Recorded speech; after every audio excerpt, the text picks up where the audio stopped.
শীতর আনাজ দিয়ে বাজি করার লাগে আমি নিছি কেন পাঁচফোড়ন গরম মশলা নিছি পেঁয়াজ কুচি রসুন বাটা আদা বাটা তো এখন সবগুলা মশলার একখানা করিয়া বাজিলাম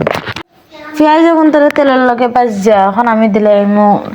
আন্দাজ মতো নুন আর আমি কেন দিমু পাঁচফোড়নের গুঁড়া দিলাম হলুদের গুঁড়া কোনো ধরনের মরিচের গুঁড়া দিতাম না আমি কাঁচা মরিচ দিমু